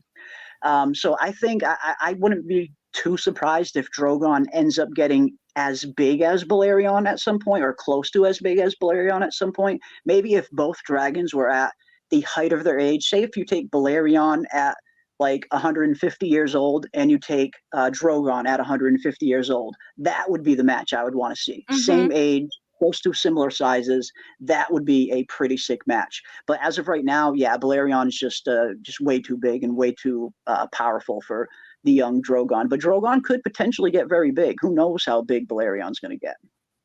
I mean, we aren't sure. When those books come out, I mean, we'll see what happens, if there's going to be some kind of time jump, if what is going to occur. I mean, because depending on what happens with the books, we don't have an answer, so we can't really compare. I mean, although there is said to be other dragons too, yes, the dragon riders. The experience of the dragon rider will definitely come into play as well. Absolutely, Bob. Yeah, the experience, a more experienced dragon rider is always going to be a little bit better than someone like Daenerys, who's kind of just learning it all as she goes, really. And I got to give her credit. Whether it's Daenerys on the show or Daenerys on the book, I got to give her credit. She's learning this whole dragon bonding thing as she's going. She didn't really learn a whole lot. Viserys, her brother, tried to teach her the very little bit that he knew about dragons, which wasn't much at all. So I got to hand it to Daenerys. She's kind of just, she's making it up as she goes, and she's not doing a bad job of it as of yet. She doesn't have any dragon saddles or anything like that. So I got to hand it to Daenerys. The Targaryens during the Dance of the Dragons were much more suited to be dragon riders because all of the surrounding kind of infrastructure, the dragon pits, the dragon keepers, the saddles, the training, and all of that. But I got to hand it to Daenerys. She's kind of she's winging it, and she's doing it. I mean, as She's George R. R. winging it Martin and has doing it. said about her creation, she's someone that kind of creates her own magic and believes it. Yeah, That's what he she's said. a very interesting character. Very interesting character. But I do think at some point, depending on how long Balerion lives, Balerion could potentially get as big as Drogon maybe one day. I mean, Drogon could potentially get as big as Balerion one day maybe. Who knows? Who knows? Here's the one. Here's the important one, though, from King Cobra. As we approach the 40-minute mark, ladies and gentlemen, just 40 minutes away from House of the Dragon Episode 6 loading up. But yes, this is the more important one. Who wins? Tyrion versus Mushroom. Tyrion. Tyrion You will think so? kill You you think while Tyrion? you're taking a shit on the Well, toilet. Tyrion actually has battle experience. He does. Tyrion has actually fought in battles and lived to Yeah. tell about it. He So did. yeah, I think I would give the edge to Tyrion as well. As fun as Mushroom can be at times, yeah, I think I'm going to give it to Tyrion. Yeah, but what do you think, chat? Tyrion or Mushroom? Who wins in a battle to the death? Greek Girl is choosing Tyrion as well. Awesome. Dracula is also choosing Tyrion. Nice. I don't Vic think is it's a choosing Tyrion. question there. Awesome. Yeah, I think Tyrion's got that. I mean, you see Now- what he did to the Valesmen, the mountain clansmen. I mean, if he can take it, like Bronn said, I saw you kill a man with a shield. You'll be unstoppable with an axe. So yeah, I give it to Tyrion. So my question is though, did Mushroom drink like Tyrion? And who could outdrink each Ooh. other if that's the case? If it was a Ooh, drinking interesting. contest. That's what I Interesting. I Yeah, think as would Rockford be says, Tyrion versus Wine Mushroom, win? the wine wins. Oh Lord. Yeah, you're right, Rockers. The wine wins at the end of the day. The winemakers go away from that exchange with a pocket full of coin, I would say. Yeah. I was reading something the other day and they said like I think it was Tyrion drank was it 98 or like 100 glasses of wine Yes, during the I saw course that. of Game of Thrones. I was like, because they were 98 ranking. cups. Like 60. I think Cersei was in second place with like Yes. 40 or something cups. He's like 60. He's like 50 or 60 cups ahead of everybody on the freaking show. I need to I did find see that that list. meme the other day. That was funny. Yeah. Yeah, Tyrion's a badass. LOL, especially Book Tyrion. He's psycho. Yeah, and that's the thing. Yeah. Book Tyrion and Show Tyrion are two very different characters. They start off very similar for like the first 3 episodes or so, but when you get to the point in Game of Thrones when Tyrion kills his father, he has a huge falling out with his brother Jaime. Like they become the bitterest of rivals. And it was very interesting. The show didn't really take that approach. The show kind of kept their brotherly bond intact. But yeah, Book Tyrion, you're right, Greek Girl. Book Tyrion is way darker and way more Yeah. savage than Show Tyrion, for He's sure. not a good guy, that's for sure. not a good and even guy. He's George really- says Yeah. says that as well. So Yeah. He's not a good guy. Who's Mushroom? Mushroom is the dwarf that is one of the narrators of the book Fire and Blood. We did see Mushroom make an appearance on House of the Dragon, albeit very, very briefly. If you go back to season 1, during the episode when young Rhaenyra is getting married to young Laenor, there's one scene inside the Great Hall where you can see a dwarf banging on a drum in the background. That Ryan Condal has confirmed that is Mushroom. I don't think we'll see him again on the show. Maybe he will. Maybe we'll see him again in some background scenes later on. But that is Mushroom. Mushroom is the famous dwarf that narrates a big portion of Fire and Blood. And people are always comparing Mushroom to Tyrion. They're kind of similar characters in terms of their wit. So yeah, that is who Mushroom is. Yeah, Mushroom had a big old hog, though. There was that rumor. Mushroom's member was pretty big in the book, as they say. Shit. Melisandre versus Alice Rivers. Magic is allowed. Ooh, divine chakra. That is a good one. I guess we have to. I mean, it's tough. Like, are we talking about book Melisandre versus book Alice Rivers, or show? I feel like show Alice Rivers we don't know a whole lot about yet. We know a little bit about what Melisandre is capable in terms of visions in the flame, the glamoring trick to make herself look much younger than she actually is. In terms of her having powers in order to sacrificial powers in order to sacrifice something to R'hllor in order to get something in return. Yeah, that's an interesting one. Melisandre versus Alice Rivers with magic allowed. Who wins? I don't know. I mean, when we look at book Alice Rivers, she's described as seeing visions not only in the flames, but she can see visions in pools of water and in storm clouds as well. And then when you think about the story of Alice Rivers, of what happens with her after the Dance of the Dragons and what she does or potentially does to that messenger in terms of the invisible, choke that she maybe does. I don't know. That's a very interesting one. Yeah, chat. Help me out with this one, chat. What do you guys think? Who would win if magic was allowed? Melisandre versus Alice Rivers. Who is more powerful, do you think? What about you, Kayla? Where do you land? Well, it takes me back to Melisandre's point of view in one of the books. And she basically says that she had learned her lessons long before going to Ashai. And the more effortless sorcery appears, the more men fear the sorcerer. So I don't know. I feel like it's Melisandre. She's a lot older and she was existing during this time too at some point. She's alive. Yeah, she is technically alive during the Dance of the Dragons. I don't know. The only thing is, like, Melisandre, though, it's her faith does get in the way of her, but she's also very misunderstood. Yeah. So, I'm gonna go with Mel, just because, she went to Ashai. If you went to Ashai and you survived Ashai, I'm just saying. And if we're talking about show Mel, she had the power to freaking resurrect Jon Snow too. Yes. So yeah, it's tough. It's tough. I mean, you can make really good cases for both, as opposed to who's potentially more powerful. There's a lot of parallels between them. There's definitely a lot of parallels between the two characters. So you could definitely see why people are always comparing the two, because they're very comparable. Melisandre and Alice Rivers, they have super similarities in terms of their characters. So yeah, that's a good question. I like that. King Cobra gives it to Melisandre. I like that. I like that. Greek Girl gives it to Alice. Awesome. Awesome. Kiwi Skirt says Alice Rivers seems more confident in her powers, whereas Melisandre had doubts. I'd go Alice. That's a very interesting point, Kiwi, as well, because even Melisandre freely admits that sometimes she misinterprets the visions that she's being sent. She gets these visions from R'hllor, but they're very cryptic. It'll be visions of snow falling, and she won't really understand that that's maybe R'hllor trying to tell her about Jon Snow and not actual snow falling. So she has been known and has even admitted that sometimes she misinterprets some of these visions. Whereas so far, at least so far on the show, Alice does seem very confident in her abilities. So that's a good point. That's an interesting point, Kiwi. I like it.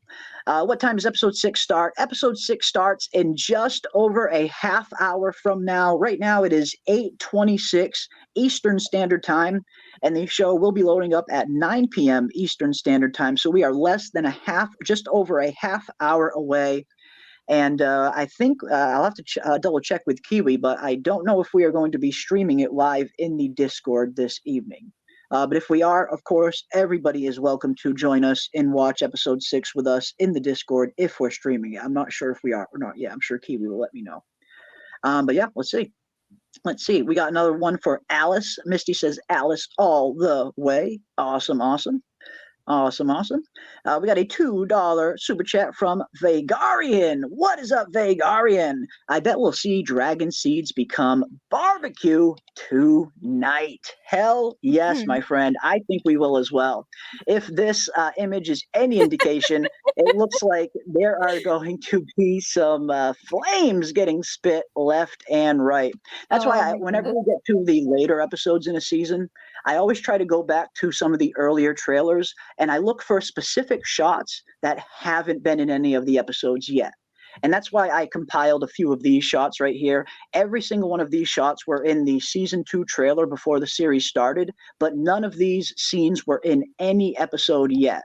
Starting with this scene of Damon seemingly maybe executing someone at Harrenhal. You guys heard my theory on that earlier, that it could potentially be Sir Willem.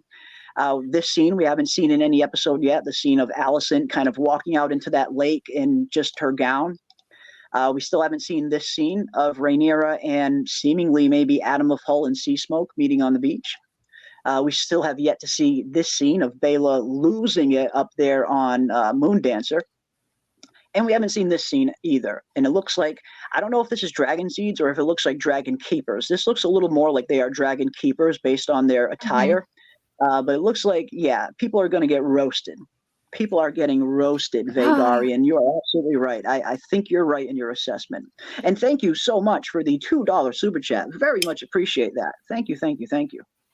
So yeah, people are going to get roasted tonight. People are going to get roasted. Silver Denny's situation goes down, because I've been waiting.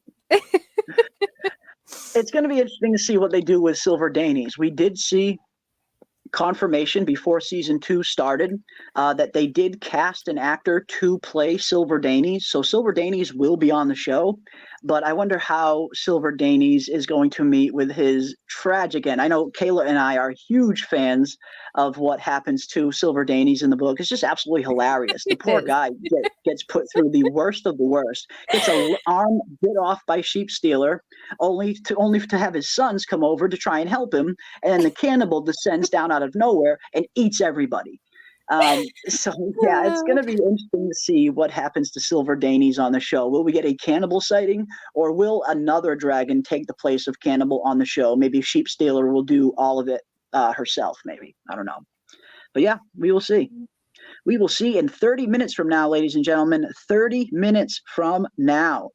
Dracula gives the edge to Alice Rivers over Melisandre. Bob gives it to Melisandre, make fire. That's another good point, Bob, as well. Yeah, we did see Melisandre kind of come into some interesting powers where she was kind of creating fire out of nowhere in that final season to light up all of the Dothraki Arrax and to light the trench around Winterfell. So yeah, she displayed some interesting powers there at the end. Shadow babies as well. Shadow baby assassins. Shadow baby assassins as well. Yeah. So they do both have some very interesting. They have at least displayed some very interesting displays of power in terms of all the stuff that we just named about Melisandre, but Alice Rivers as well in terms of seeing visions and more than just flames. Again, the weird, trippy, invisible choke freaking thing that she does to that messenger later on, which I don't really want to spoil too much of it, so I'll leave it at that. So they both have shown very unique abilities in the past. So yeah, it would be an interesting kind of tussle between Melisandre and Alice Rivers. Alice Rivers. One of the darkest scenes in Game of Thrones was the burning of Stannis' daughter. Red Queen wins. She's cold as hell, says Leo V. And you bring up a point. Melisandre is willing to go to the extreme. She has proven that she is willing to go to the absolute extreme to win. And yes, I mean, it doesn't get more evil of a move than burning that poor Princess Shireen. So yeah, you make a good point. You do make a good point, Leo. Very, very, very well. Melisandre is way hotter. Wait, what were we talking about? Well, I do agree with you in terms of, I mean, not that Gail Rankin isn't good looking, but yes, Clarice Van Houten, Melisandre, absolutely beautiful. Absolutely drop dead gorgeous. The Red Woman was sexy. Absolutely sexy. Jamie Bone gives it to Alice Rivers. Awesome. Henry Bemis gives it to Melisandre. She's got that R'hllor swagger. Doc Hayes is also partial to Melisandre. So it seems to be kind of split almost. Seems some people are liking Melisandre more. Some people are picking Alice Rivers. So interesting. Interesting. I feel like when Aemon gets to Harrenhal, he will see the ghosts of his victims. That's a very good point, Joanna, as well. We're seeing what's happening to Daemon at Harrenhal, where he is being faced with all of the kind of misdeeds and sins of his past. And we do know Aemond is going to be going to Harrenhal at some point as well. I think you make a very good point. I think we very well could see Aemond maybe go through something similar that Daemon is going through now when he is at Harrenhal. Because what Aemond does at Harrenhal is 10 times more savage than what Daemon does. Anyone who has read the books and you see how Aemon handles how strong, it's dark. It's dark and it's absolutely savage. So, yeah, I think that's a very interesting point that you bring up, Joanna. I think we very well could see Aemond maybe going through something similar that Daemon went through. It makes sense. It definitely makes sense. Think God says, will they fuse Nettles with Daemon's other daughter? And that is the big question that we've all been wondering, myself included. And we have seen some kind of small signs that point to that maybe being the case. And of course, there was that rumor when before season 2 aired that Nettles wouldn't be in the show and that Rhaena would be the one to claim Sheep Stealer. So I guess we'll have to wait and see. At this point, I'm kind of 50-50 on it. I'm not sure which way it's going to go, but I'm looking forward to finding out. I am looking forward to finding out. Let's see what else we got. Daemon versus Jon Snow. Who wins? Now, this is an interesting one because I think we have to separate the two. If we're talking about show Jon Snow, I think show Jon Snow versus show Daemon would be a much more even fight. But if we're talking about the book characters, book Daemon beats Jon Snow every time, in my opinion. Yeah, Jon is like still a kid, pretty much. Yeah, well, Jon Snow in the book, he's more of a leader of men. I mean, he's a good fighter, don't get me wrong, but they make Jon like an indestructible fighter on the show. Jon's not nearly as good of a fighter as he is in the book as he is on the show. So if we're talking about the book Daemon versus book Jon, I think book Daemon wins. But if we're talking about show Daemon versus show Jon, I think Jon could stand a chance in that regard. What do you guys think in the chat? Who would win, Daemon versus Jon? What do you think, Kayla?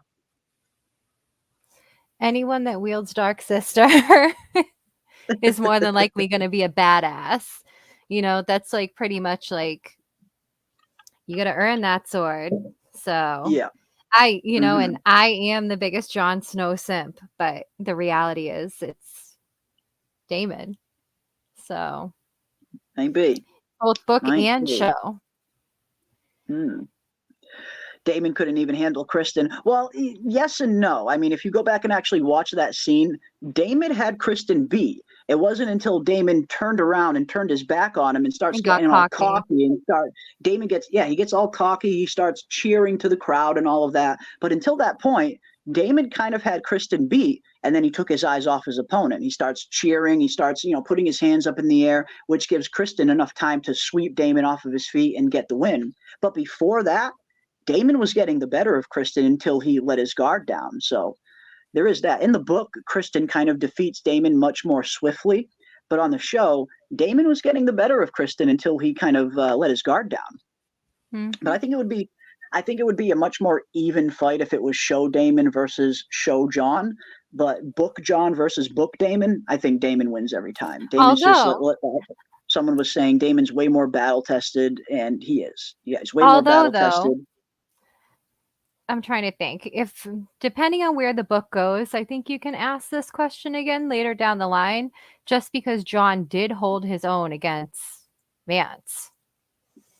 Yeah, kind of. He kind of ended up getting his ass beat a little too, though. There, but Mance is a fucking savage. Mance is a savage. Like people, that's savage. The thing. Like people, we didn't really get to see Mance fight on the show, so unless you've read the book, you don't really maybe know how savage Mance is. Because yeah, you're right, Kayla. Mance is fucking badass. And Jon is like half his age at that point.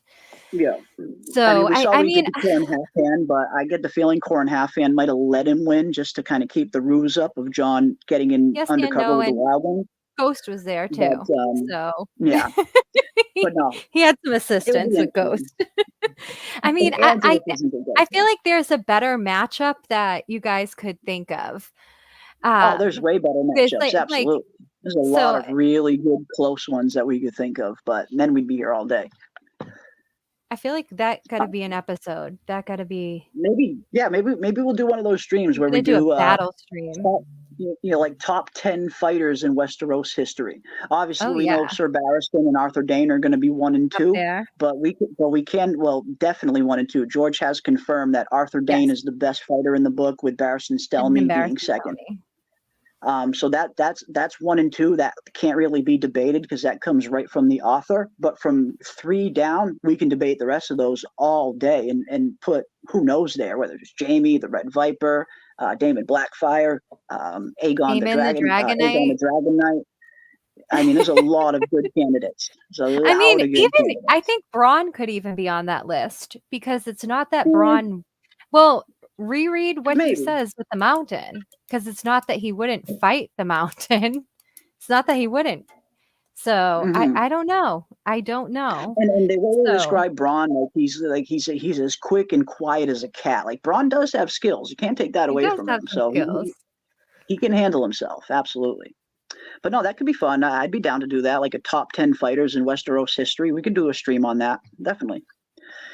Do you think House of the Dragon will be longer series than Game of Thrones? No. No. Now, there hasn't been any confirmation, but it seems like that they were planning around 4 seasons of House of the Dragon. Maybe we'll get a 5th, but I think that's pushing it. But I don't think it'll last as long as Game of Thrones. No, it's a much shorter story, much more condensed story. It's a story that's already been told, so they already have the beginning, middle, and end. But the Dance of the Dragons is just a much shorter story than the main A Song of Ice and Fire story. So I'm expecting House of the Dragon to be 4 seasons, maybe 5 at the most, depending on where the pacing goes over these last few episodes in season 3. But I'm not expecting for there to be more than 4 or 5 tops. Seems like that's what they're planning.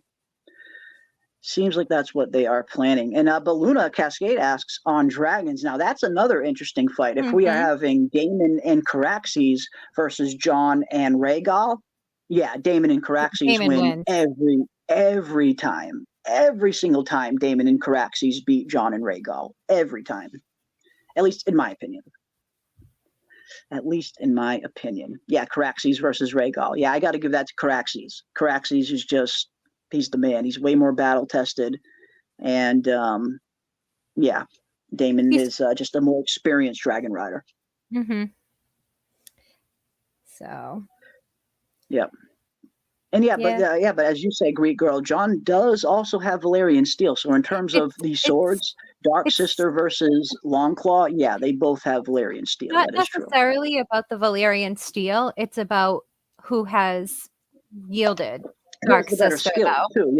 Dark absolutely. Sister, like when you look into Dark Sister and the people that have held Dark Sister, it's very interesting because that is a sword that is earned. It is definitely a sword that is earned. It's not just given to anybody. Yes. Yeah. Not anybody can just become the Sword of the Morning. That's a title that has to be earned. Just because you're the firstborn of House Dane, that does not mean that you have the right to wield Dawn. You got to earn that sword. Like you said, just like you have to kind of earn Dark Sister. And Daemon did earn Dark Sister through his prowess, for sure. You can ask the crab feeder, says Bob. Indeed, ask the crab feeder about Daemon. Ask the crab feeder about Daemon. But I got to give it to Daemon. Whether it's Daemon in the book in single combat or whether it's Daemon and Caraxes versus Jon and Rhaegal, I got to give it to Daemon. I think Daemon's just a little more experienced, a little more skilled, and a lot more savage. Daemon is willing to go to that place that Jon Snow might not be willing to go to because of his honor. So, I give it to Daemon. Daemon's just willing to go freaking savage. So, even though I kind of like the character of Jon Snow more, which I do. Who would you put Cole up against? Kristen Cole. Would you put him up against Aegor Bittersteel or something? Like who would you? Bittersteel. Interesting. Or maybe even Daemon Blackfire. Something like that, maybe. Or even Cregan Stark. I mean, Cregan Stark is known to be the best fighter that Aemon the Dragon Knight has ever fought. Yes, Cregan Stark is a very, very good fighter in his own right. That could be. I think those could be interesting matchups. Those could be some interesting matchups. No way House of the Dragon will be as long as Game of Thrones. I don't think it will be. I don't think they can stretch it anywhere near that that long. Sir Kroll, Kristen Cole versus Sir Braun. Ooh, Crispin Oh. versus Braun. I give it to Braun. I give it to Braun because, well, you know why I give it to Braun? Because of what happened between Braun and Sir Vardis. We've seen what Braun's style of fighting can do against a mounted armored knight, and Braun can easily handle that. So yeah, I might give it to Braun too. Especially if money's involved, I'm giving it to Braun, hands down. I might give it to Braun. Braun, and he fights dirty too. So when he fights, it's Braun, there is no honor in his fighting. Mm-hmm. He's fighting to win, and he doesn't care how he's going to take you out. He's going to. You did not fight with honor. No, but he did. But best swordsman in the world, this is something that comes straight from George. George R. R. Martin has said in the past that Arthur Dane and Barristan Selmy are his two greatest fighters. But he said Arthur Dane would win if he had Dawn in hand. So if Arthur Dane and Barristan Selmy fought and Arthur Dane has Dawn, George says Arthur Dane wins every time. So in terms of the best swordsman in all of A Song of Ice and Fire, I mean, you got to listen to the author when it comes down to it, I guess. So yeah, I would say Arthur Dane, the Sword of the Morning, is the best fighter in all of A Song of Ice and Fire. Hands down. He's just an absolute monster. Absolute monster. Let's see what else we got. We got a $5 super chat from Luna Cascade. Wow, thank you so much, Luna, for the $5. Very much appreciate that. Did the Dragon Seeds get any dragon handling training or tips, or was it just not getting burned, or did they just learn on the job? That's a very interesting question, because Fire and Blood doesn't really go into that. It just says that a lot of Dragon Seeds tried to claim dragons, and a lot of them got burnt, maimed, or even worse. But that'll be very interesting if we see like maybe Rhaenyra or Jace, or maybe even some of the Dragon Keepers. Maybe we'll see them giving some pointers to the Dragon Seeds, like how to approach the dragon, how to do this, how to do that. That'll be very interesting to see, Luna. Because, yeah, as far as I remember from Fire and Blood, we don't really get any of those details in Fire and Blood. They kind of just describe the events that happened during the Red Sowing. But I wouldn't be too surprised. I think that's a really good idea. I almost hope they do that now. That's a really good idea, Luna. Yeah, maybe we'll see the Dragon Keepers or Rhaenyra and Jace maybe giving some pointers to some of the Dragon Seeds. That would be a really interesting scene to kind of set it up that way. I would like to see that. Really good idea, too. Thank you so much for the $5. What about you, Kayla? Yeah, you think that could be interesting? Maybe seeing them, kind of schooling them on just kind of the basic knowledge on dragons, how to kind of approach them, things like that to help them maybe? I think the only thing, like, you can't control a dragon. So I don't think the only thing that you can be told is like you're going at it at your own, and I guess roll out of the way. There are methods to calm the dragons down, though. We have seen that in the past. We see Daemon singing to Vermithor at the end of season 1, which is a form of kind of calming the dragon down. That's like a family thing, you know. I feel like that's a family thing. Unless they know High Valyrian, unless they know how to sing in High Valyrian, they might be up shit's creek in that department. So that might just be a Targaryen thing. I don't think the Targaryens are going to spill their family secrets. That's what I would think. I don't know if that's a family secret per se. It just seemed like it was a song in Old Valyria that are used to kind of calm dragons down, is kind of how Ryan Condal explained it. But I don't know if it's a secret per se. But then again, you need to learn Valyrian in order to do it. And I imagine a lot of these Dragon Seeds probably don't speak Valyrian. I'm not sure.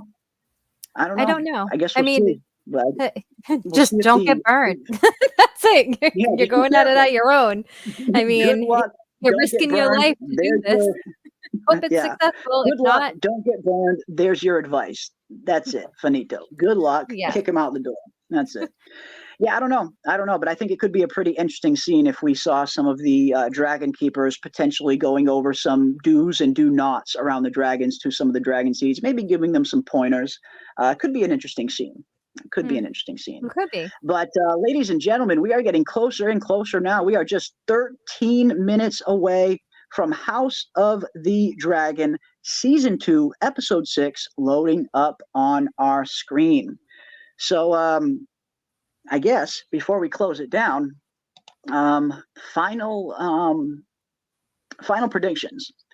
Not predictions. I guess I'll ask, what dragon do you guys want to see the most in the Dragon Seed storyline? When it comes to the Red Sowing, when it comes to seeing some of these dragons get claimed, which dragon do you guys want to see get claimed the most? For me, it's Vermithor. I really, really want to see how Vermithor gets claimed and how Hugh Hammer manages to form a bond with this enormous, magnificent dragon. So going into episode 6, Vermithor is probably one of the dragons I want to see the most. But what dragons do you guys want to see the most going into the Dragon Seed storyline? And you, Kayla, as well. Which dragon do you want to see the most? Which dragon do I want to see the most? I want to see, well, I'm torn. I want to see all of them. You can't ask me that. It's not, I can't choose. I mean, I want to see Vermithor because the design is so cool, but I also want to see Sheep Stealer. I want to see what they did with Sheep Stealer just because I don't know. Well, spoiler, but Sheep Stealer survives. So Sheep Stealer's awesome. Oh, it's no more spoilers, promise. Yeah, probably between Sheep Stealer. Although I really want to see Silverwing too, though. yeah, I really Silverwing, want the to see design. Silverwing. See, you can't pick one. You just want. I want to There's see so them many. all. Yeah, it's hard to pick I love one. the It is hard to pick dragons. one. Yeah, it is very hard to pick one. Like, but yeah, we got to vote for Sea Smoke. I see there's been a lot of Sea Smoke votes tonight, and that is awesome. It seems like a lot of people are very excited to see Sea Smoke. We got another one for Vermithor. We got one for Cannibal from Arya is the best. Hell yes, I really want to see Cannibal. I don't think we'll see Cannibal in season 2, but hopefully we'll see Cannibal at some point in the series. The Bronze Fury, heck yeah. Hell yeah, let's see the Bronze Fury. We got another one for Sheep Stealer, another one for Vermithor. Caitlin is throwing in Silverwing as well. Hell yes, Silverwing. Got another one from Vermithor from MKXD, another one from Vermithor. Hell yes, and another one from Vermithor. Yeah, it seems like a lot of people are very excited to see Vermithor, the Bronze Fury. And of course, Kiwi is confirming that she will be live streaming episode 6 of House of the Dragon live directly in our Discord. I will be in there watching it with everybody as well, and afterwards we will probably discuss it amongst ourselves. So after the episode airs, if you guys want to hang out with us in the voice chat, you guys are more than welcome. Everybody is welcome in there. And thank you again so much, Kiwi Skirt, for streaming these episodes every week and giving people who maybe don't have access to HBO a chance to come and watch it. I very much appreciate that. So yes, we will be streaming episode 6 directly in our Discord live. So definitely hit the link for our Discord. It will be pinned it'll be in the description of this video, and I'm sure Kiwi will probably drop the link again at some point as well. So if you guys want, hop into the Discord. We will be watching episode 6 in there live, and we will be discussing it afterwards, and sometimes we even do an encore watch. Sometimes we even watch it twice. But yes, thank you so much, Kiwi Skirt, for the $5, and thank you so much for streaming the episode. You are the absolute best. And thank you so much, Kayla, for joining me and being an awesome co-host on tonight's pregame show. You ready for episode 6? Hell yes. I'm always ready. Hell Saldrizes, give me the Dos dragon. Yes. Ixos. Taror. Hell yes, ladies and gentlemen. And of course, the biggest thank you goes to you guys in the chat. You guys have been so supportive of the channel lately. I really can't thank each and every one of you enough. I love getting on here and hanging out with all of you. I love hearing everybody's thoughts and predictions and theories. You guys have been so freaking cool, and it's been a genuine pleasure to host these streams every week, and we will continue to do so throughout House of the Dragon and beyond. As long as you guys want to hang out and talk A Song of Ice and Fire, we will be here hosting the streams. So big thank you again. You guys have been so supportive. So get out there, get your drinks ready, get your snacks ready, get your cannabis ready. I got to get my cannabis ready because episode 6 is just around the corner now, 8 minutes away. So that'll give everybody enough time. If you guys want to come and join us in Discord anyway, that'll give you enough time to get everything in order, hop on into the Discord, and you can watch episode 6 with Kiwi and myself and everybody else that'll be hanging out in there. Everybody is welcome. And again, big thank you to each and every one of you. But as always, stay safe out there, ladies and gentlemen. It is a crazy world. be kind to one another, and as always, I will see you on the next one.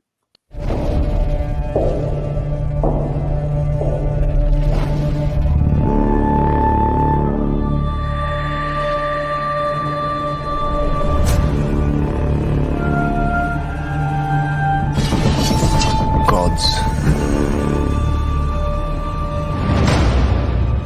Kings.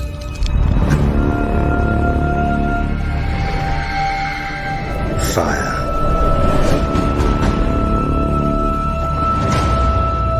And blood.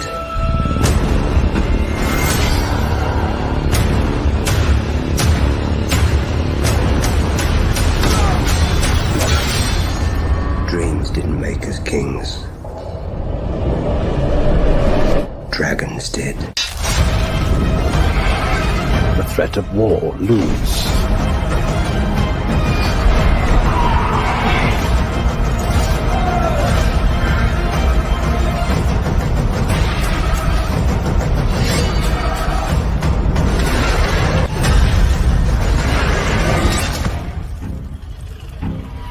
My gaze is forever torn between north and south.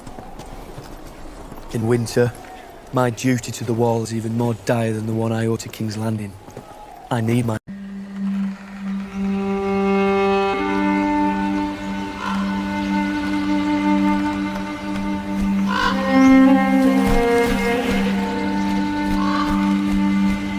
Duty is sacrifice. It eclipses all things, even blood. All men of honour must pay its price.